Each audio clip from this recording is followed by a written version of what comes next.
Hello friends, नमस्कार। आपके अपने एजुकेशनल चैनल एस अत्रे में आपका स्वागत है। Locks and keys in network marketing, इस पुस्तक के रिव्यू जो आपने दिए, इसके बारे में जो आपने इसकी प्रशंसा की, इसके लिए आप सबका बहुत बहुत धन्यवाद। मैं उम्मीद करता हूं कि यह पुस्तक आपको इस इंडस्ट्री में चोटी पर ले जाने में बहुत हेल्प करेगी। अगेन बहुत बहुत धन्यवाद। और इस बुक के रिलेटेड कोई भी आपकी क्वेरीज है तो जो नंबर फ्लैश कर रहा है स्क्रीन पर, उस पर आप संपर्क करके व्हाट्सएप करके जानकारी ले सकते हैं।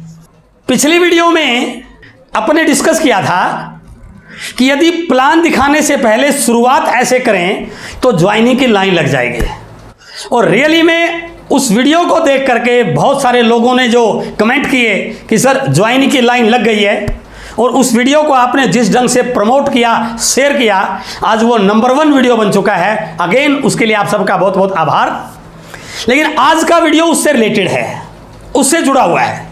उस वीडियो में अपने बात की थी कि जैसे एक व्यक्ति लिस्ट बनाता है, लिस्ट बनाने के बाद वो सामने वाले प्रोस्पेक्ट को जब प्लान दिखाने जाता है तो उससे पहले की एक्टिविटीज क्या करनी है।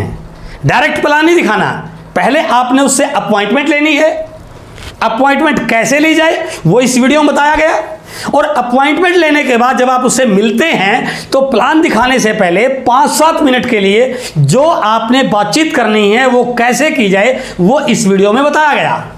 अब आपने इन चीजों को कर लिया, अब अगला पार्ट है उसको मार्केटिंग प्लान दिखाना। और आगे बढ़ने से पहले मैं एक चीज आपसे जरूर शेयर करूंगा, क्योंकि ये एजुकेशनल चैनल है। हर वीक आपके पास एक जोरदार टॉपिक आपके बीच में शेयर किया जाता है इस चैनल के माध्यम से। तो यदि आपने अब तक इस चैनल को सब्सक्राइब नहीं किया है तो आपके राइट हैंड साइड में सब्सक्राइब पे क्लिक कीजिए, उसके बगल में बेल आइकॉन को प्रेस कीजिए, और जो भी आपके सुझाव हैं उनको लिखिए। आप किस प्रकार के टॉपिक इस चैनल से चाहते हैं। आज अपन बात करेंगे मार्केटिंग प्लान दिखाने का सही व सटीक तरीका कौन सा है जिससे सामने वाला 100% ज्वाइन कर जाए। तो आज की वीडियो से आपकी ज्वाइनिंग की रफ्तार बढ़ेगी और सामने वाला डेफिनेटली आपके साथ ज्वाइन करेगा। और जैसे ही आप उनको प्लान दिखाना शुरू करेंगे तो आपने प्लान दिखाते समय 4 पार्ट को कवर करना है, जो मैं इस वीडियो में आपके साथ शेयर करने जा रहा हूं। The first part is plan presentation. Second part is कि प्लान दिखाने के बाद वहीं पर बैठे बैठे आपने उस व्यक्ति के ड्रीम्स को विजुअलाइज करवाना है। एंड द थर्ड पार्ट, जैसे ही ड्रीम विजुअलाइज कराया वहीं पर बैठे बैठे आपने उसकी कुछ लोगों की लिस्ट तैयार करवानी है। और fourth and important and last point, जिसके लिए आप गए हुए हैं उसको ज्वाइनिंग के लिए हाँ करवाना। ऐसी रिवर्स क्वेश्चनिंग आपने करनी है जिससे ऑब्जेक्शन हैंडलिंग भी हो जाए और वो तुरंत ज्वाइन कर जाए। तो इन 4 पार्ट को यदि आपने कवर कर लिया तो गारंटीड है वो आपके साथ ज्वाइन करेगा। तो मैं बात कर रहा हूं the first part, plan presentation. जैसे आप प्लान प्रेजेंटेशन शुरू करते हैं तो आपको किस प्रकार से बातचीत शुरू करनी है, आप इस प्रकार शुरू कर सकते हैं। इस दुनिया में जो भी व्यक्ति पैसा कमा रहा है, उस पैसा कमाने के 3 तरीके हैं। या तो कोई व्यक्ति समय लगाकर पैसा कमा रहा है, या कोई व्यक्ति पैसा लगाकर पैसा कमा रहा है। जो समय लगाकर पैसा कमा रहा है वो वहां पर सिर्फ अपना टाइम डालता है, 6 घंटे, 8 घंटे, 10 घंटे। पहले से सारी चीजें एस्टेब्लिश्ड हैं, यानी कि वो नौकरी करने वाले व्यक्ति हैं। वो अपना समय डालते हैं और उस समय के बदले उनको पैसा मिलता है। दूसरी कैटेगरी आती है पैसा लगाकर पैसा कमाने वाले, जिनको आप बिजनेसमैन बोलते हैं। वो पैसा इन्वेस्ट करते हैं और उस पैसे से पैसा कमाते हैं। लेकिन तीसरी प्रकार के व्यक्ति ऐसे हैं जो पैसा भी खुद लगाते हैं और समय भी खुद लगाते हैं और फिर पैसा कमाते हैं। जैसे दुकान भी आपकी, पूंजी भी आपकी और बैठे भी आप ये दुकान पे, तो आप पैसा कमा रहे हैं। लेकिन इन तीनों प्रकार के एक्टिविटीज में यदि आप नौकरी कर रहे हैं तो जब तक काम करोगे पैसा आएगा, और काम करना बंद तो पैसा आना बंद। लेकिन यदि आप अदर 2 वर्क कर रहे हैं, लेकिन यदि आप पैसा लगाकर पैसा कमा रहे हैं या समय और पैसा लगाकर पैसा कमा रहे हैं, तो इस बिजनेस में भी आप जब तक काम करेंगे, जब तक आपकी उपस्थिति है, तब तक पैसा आएगा। जिस दिन वहां बैठना बंद या आपकी एब्सेंस में, वहां से कोई पैसा आने वाला नहीं है। तो आप उसको बोल सकते हैं, आज मैं आपके साथ एक ऐसे बिजनेस की बात करने आया हूं। कहते हैं कि इस दुनिया में परिवर्तन संसार का नियम है। इसी प्रकार से बिजनेस के तरीकों में भी समय समय पर बदलाव होता रहा है। आज मैं आपसे एक ऐसे बिजनेस की चर्चा करने आया हूं जहां पर पूंजी की लगाने की जरूरत नहीं, पार्ट टाइम किया जा सकता है। और इस बिजनेस की सबसे बड़ी विशेषता यह है कि यदि आप इस बिजनेस को कर लेते हैं तो यह बिजनेस आपकी अनुपस्थिति में भी आपके लिए पैसा पैदा करता है। तो मैं आज आपसे उस प्रकार के बिजनेस की बात कर रहा हूं, और जैसे आप उससे इस प्रकार की बात करेंगे, सामने वाला आपसे रिलेट करेगा। और फिर आप बोल सकते हैं, इस बिजनेस को बताने से पहले मैं एक चीज और आपके साथ शेयर कर रहा हूं। आप जिस भी काम से जो भी पैसा कमा रहे हैं, तो वो पैसा जो आपने कमाया वो कहां जा रहा है? वो पैसा बाजार में जा रहा है। हमारी रोजमर्रा की जरूरत की चीजों को खर्च करने के लिए हम उस पैसे को बाजार में खर्च करते हैं, और जिस मार्केट में इस पैसे को खर्च करते हैं उस मार्केट को कहा जाता है ट्रेडिशनल मार्केटिंग, परंपरागत बाजार प्रणाली। क्या है यह ट्रेडिशनल मार्केटिंग? आओ इसको एक बार जानते हैं। कोई कंपनी है जो अपना प्रोडक्ट बनाती है और यह ग्राहक है जो उस प्रोडक्ट को यूज करता है। ना कंपनी ग्राहक को जानती, ना ग्राहक कंपनी को जानता। इन दोनों के बीच में एक चैनल होता है, कुछ मिडलमैन होते हैं, retailer, wholesaler, agent, distributor, C&F। ये सारे के सारे लोग इस प्रोडक्ट को आगे से आगे सप्लाई करते हैं और ग्राहक तक पहुंचाते हैं। और नेचुरली इन लोगों ने पैसा लगा रखा है, ये अपना प्रॉफिट लेंगे ही लेंगे। लेकिन इसमें एक खर्चा और जुड़ता है, कंपनी इस प्रोडक्ट की ऐड करवाती है, और वो ऐड करने वाले लोग सेलिब्रिटी होते हैं जो बहुत सारा पैसा एडवर्टीजमेंट करने का लेते हैं। लेकिन मजे की बात यह है, ये ऐड तो करते हैं लेकिन उस प्रोडक्ट के यूजर नहीं है, इनको क्वालिटी का कुछ नहीं पता, लेकिन फिर भी ऐड करते हैं। यानी कि कंपनी से कस्टमर तक आते आते उस प्रोडक्ट पे दो खर्चे जुड़ जाते हैं, मिडिलमैन का प्रॉफिट और एडवर्टीजमेंट का खर्चा। या इसको यूं कह सकते हैं, यदि 50 रुपए का प्रोडक्ट तैयार हुआ तो ग्राहक तक आते आते वो 100 रुपए का हो जाता है। ये 50% पैसा ग्राहक की मेहनत का आधी कमाई इन बीच के लोगों में चली जाती है। इस पूरी मार्केट को ग्राहक चलाता है, इस पूरी मार्केट का अहम पार्ट ग्राहक है, लेकिन फिर भी ग्राहक का इस मार्केट में कोई हिस्सा नहीं है, इसको कोई फायदा नहीं मिल रहा, बल्कि कुछ नुकसान होता है। कई बार मिलावटी सामान भी मिलता है, रेट भी मनमाना लग जाता है, क्वालिटी का भी ध्यान नहीं रखा जाता है, और बहुत सारी जगह पक्का बिल भी नहीं होता, टैक्स की भी चोरी होती है। ये सारी चीजें होने के बाद भी ये मार्केट लगातार बढ़ रही है, लेकिन इस मार्केट को बढ़ाने वाले कौन हैं? हम सब ग्राहक हैं। और कमाल की बात देखिए, ये ग्राहक जब भी बाजार में जाता है, इस बाजार का टर्नओवर बनाता है, इस मार्केट का टर्नओवर बनाता है, और हमने ग्राहकों ने इस बाजार में जा जाके इस मार्केट के टर्नओवर को लाखों करोड़ों का बना दिया है। और यदि मैं FMCG सेक्टर की बात करूं, रोजमर्रा की जरूरत होने वाले प्रोडक्ट के टर्नओवर की बात करूं, एक आइडिया है कि लगभग 40 लाख करोड़ का मार्केट हर साल होता है हमारा। किसकी वजह से? ग्राहक की वजह से। मार्केट हमने बनाया, टर्नओवर हमने बनाया, लेकिन फिर भी इस टर्नओवर में ग्राहक का कोई हिस्सा नहीं है। इसी चीज को देखते हुए एक नई व्यवस्था इजाद हुई जिसका नाम है डायरेक्ट सेलिंग, सीधी बिक्री प्रणाली। कि यदि कंपनी अपना प्रोडक्ट बनाए और वो बिचौलियों की बजाय सीधा कस्टमर को दे, सीधा ग्राहक को दे, और जो पैसा बीच में जा रहा है उसका एक परसेंटेज के अकॉर्डिंग ग्राहक को दिया जाए, तो इस व्यवस्था को डायरेक्ट सेलिंग कहते हैं। अर्थात हमने पहले भी प्रोडक्ट यूज करना था, अब भी यूज करना है, लेकिन अब क्या क्या फायदे मिले?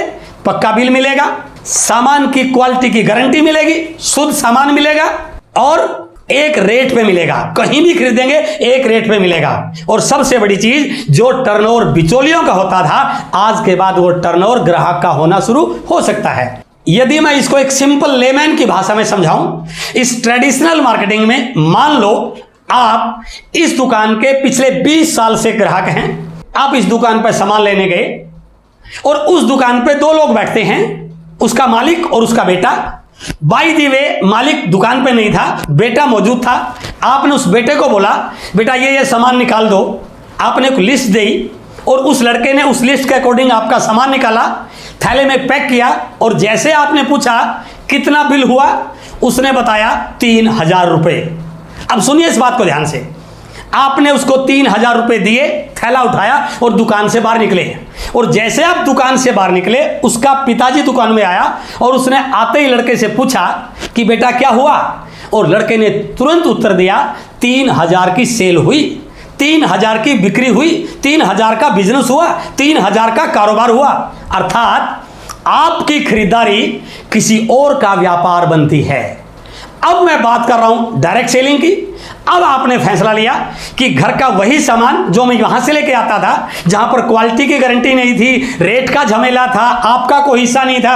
अब आपने फैसला किया, अपना रजिस्ट्रेशन किया, एक नंबर लिया और इस डायरेक्ट सेलिंग के स्टोर से जाकर के आपने सामान लिया, जहां पर आपको क्वालिटी की गारंटी मिली, एक दाम में मिला, बिजनेस करने का मौका मिला, शुद्ध सामान मिला। और जैसे ही आपने उस दुकानदार को जाके, उस स्टोर के मालिक को जाके अपने सामान की पर्ची दी, उसने आपकी पर्ची को देख करके सामान निकाला, और सामान निकालने के बाद जब आपने बिल पूछा, उसने कंप्यूटर पर टिक टिक किया, आपका नंबर फीड किया और बिल निकल के आया। और जैसे वो 3000 का बिल निकल के आता है, तुरंत आपके मोबाइल पर एक मैसेज आता है, योर बिजनेस इज 3000 रुपये। अर्थात आज तक जो खरीदारी किसी और का व्यापार बनती थी, यह दुनिया का 8वां अजूबा है जहां पर आपकी खरीदारी आपका व्यापार बन सकती है। It is direct selling. और जैसे ही आपने इस डायरेक्ट सेलिंग के बारे में उससे बात की कि यदि आप अपने घर के सामान को इससे शुरू कर दे लेना, तो इस टर्नओवर में आपका हिस्सा हो सकता है। और फिर वहां पर आप उसको एक छोटी सी कैलकुलेशन दिखा सकते हैं कि इस बिजनेस के माध्यम से कितना बड़ा कारोबार हो सकता है, कितनी बड़ी सेल हो सकती है, कितनी बड़ी इनकम बन सकती है। फॉर एग्जाम्पल, आप उनको बता सकते हैं, यदि हम लोगों से इस प्रकार के प्रोडक्ट की चर्चा करें, इस प्रकार के सिस्टम की चर्चा करें, और धीरे धीरे लोगों के समझ में आ जाए कि ये जो 40 लाख करोड़ का टर्नओवर हो रहा है, यदि 10% लोग भी इस व्यवस्था में आ गए तो ये इंडस्ट्री 4 लाख करोड़ के टर्नओवर की बन सकती है। और इसके मालिक कौन है? मिडलमैन नहीं, इसके मालिक हम हैं, ग्राहक हैं, आप हैं। सामने वाला एक बार जरूर सोचेगा। और जैसे ही आप ये बात उसके साथ शेयर करते हैं, आपका पहला पार्ट प्लान प्रेजेंटेशन लगभग कंप्लीट हुआ। अब अगला काम क्या करना आपने? वहीं बैठे बैठे आगे बढ़ने से पहले ड्रीम विजुअलाइजेशन, उसको थोड़ा सा उसके ड्रीम बिल्डिंग पे बात करनी है। गाड़ी आ जाएगी, बंगला बन जाएगा, पैसे आ जाएंगे, ये चीजें सही हैं, लेकिन इनसे पहले इस दुनिया में 90% लोग अपनी वर्तमान चैलेंज से परेशान हैं, वर्तमान कंडीशन से परेशान है। कोई बॉस से परेशान है, किसी के फैमिली चैलेंज है, किसी को आर्थिक तंगी है, कोई ये मान रहा है कि मुझे कोई पूछता नहीं है, मेरी कोई पहचान नहीं है। अब वहां पर बजाय गाड़ी आ जाएगी, बंगला आ जाएगा, लाखों करोड़ों आ जाएंगे, उससे पहले यदि आप उसे जान पाएं इस समय के उसके वर्तमान चैलेंज क्या हैं, और यदि आपने उन वर्तमान चैलेंज की रेमेडी उसको बता दी, तो डेफिनेटली वो आपसे रिलेट करेगा।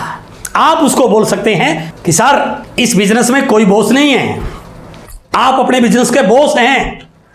इसके लिए आप खुद अपना एम्पायर खड़ा करते हैं। यहां टाइम की भी कोई बंदिश नहीं है, आप जब मर्जी करें, 2 घंटे करें, दिन में करें, शाम को करें, जब आपको इजी लगे।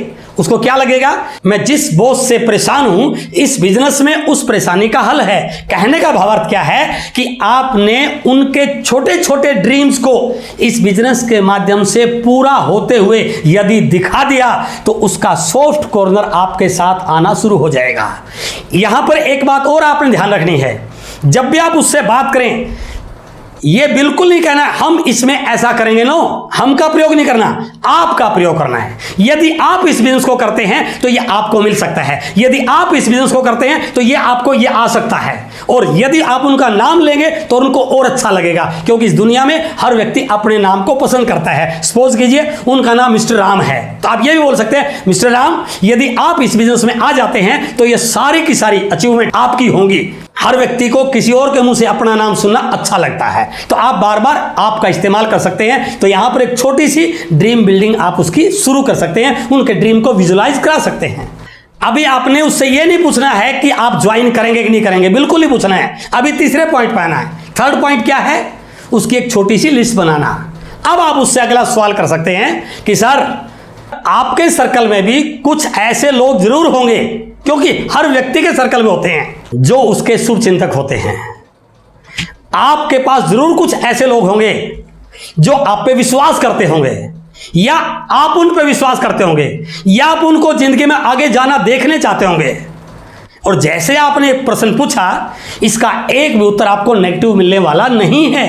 यदि आपने कहा कि जरूर कुछ लोग ऐसे होंगे जो आप पे भरोसा करते हैं, तो क्या कहेगा? मेरे ऊपर कोई भरोसा नहीं करता। या आपने पूछा आप कुछ लोगों पे जरूर भरोसा करते होंगे, वो कहेगा बिल्कुल मैं करता हूं।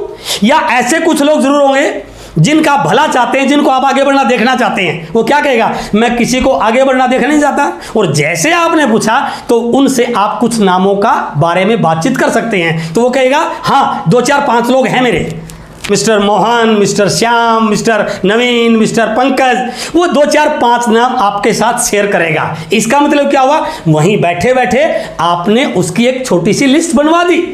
ये थर्ड पॉइंट आपका कंप्लीट हो गया। अभी ज्वाइनिंग की हाँ नहीं हुई है। अब चौथा और लास्ट और सबसे इंपॉर्टेंट पार्ट क्या है, जहां पर 90% लोग प्लान दिखाने वाले फंस जाते हैं। जैसे ही सारी कहानी पूरी हुई, सामने वाला कोई ना कोई बहाना बनाता है, सर टाइम नहीं है, सर मैं बहुत बिजी हूं, थोड़ा सोच के बताऊंगा, अभी तो पैसा नहीं है।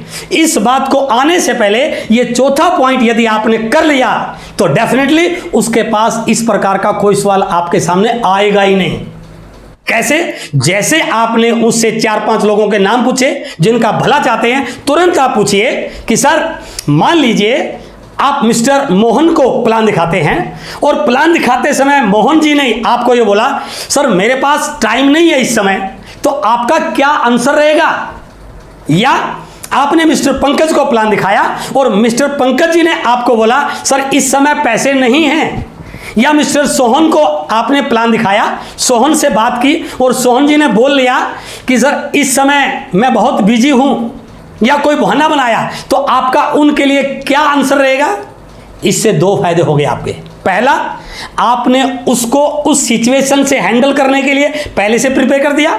दूसरा, इनका कुछ ना कुछ उत्तर वो जरूर देगा, इससे वो ऑब्जेक्शन हैंडलिंग करना सीख गया। और तीसरा, सबसे इंपॉर्टेंट बात क्या रहेगी, वो आपसे इस प्रकार के सवाल करेगा ही नहीं। अब वो ये नहीं कहेगा कि सर मेरे पास टाइम नहीं है, अब वो ये नहीं कहेगा सर पैसे नहीं है। अर्थात आपने केवल ऑब्जेक्शन हैंडलिंग सोल्व नहीं किया, बल्कि उन ऑब्जेक्शंस को आने से पहले ही रोक दिया। यदि आप इस प्रकार से अपनी बात को रखते हो तो सामने वाला डेफिनेटली आपके साथ ज्वाइन करेगा। और ये आपका मार्केटिंग प्लान इस प्रकार से यदि आप कंप्लीट करते हैं, क्योंकि पहले से आपने माहौल बनाया हुआ है, आपने अपॉइंटमेंट लेके गए थे, आप उसके घर पे जाकर के 2 4 5 मिनट आपने माहौल को रिलैक्स किया था, और अब आपने इन चारों पॉइंटों के साथ अपनी प्लान को प्रेजेंट किया। और एक और ध्यान रखना है, जब आप ये सारी चीजों के बारे में डिस्कस कर रहे हैं तो आपको अपना प्रोडक्ट साथ रखना है, क्योंकि वो प्रोडक्ट थर्ड पार्टी का काम करेगा। आपके पास आपकी कंपनी की प्रोफाइल आपके पास होनी चाहिए, जिससे लगे आप कितनी बड़ी कंपनी के रिप्रेजेंटेटिव हैं। यदि आप उसके सामने इस इंडस्ट्री के होने वाले टर्नओवर के बारे में बात कर सकते हैं, फिक्की और केपीएमजी की रिपोर्ट दिखा देते हैं कि 2025 तक ये 65,000 करोड़ की इंडस्ट्री होने वाली है, जो केवल लोगों के सामान लेने से होगी। इससे क्या होगा, उसको हजारों करोड़ का बिजनेस आना नजर आएगा। तो यदि आप इन सारी चीजों के साथ साथ अपने कॉन्फिडेंस के साथ उसके साथ बात करते हैं, तो मैं दावे से कह सकता हूं वो आपकी टीम में ज्वाइन करेगा, आपके साथ ज्वाइन करेगा। और यदि आप चाहते हैं इस प्रकार आपकी टीम में ज्वाइनिंग लगातार आए, तो अपनी टीम के साथ भी इस वीडियो को शेयर कीजिए। आपसे मिलकर बहुत अच्छा लगा, बहुत बहुत धन्यवाद। Thank you very much.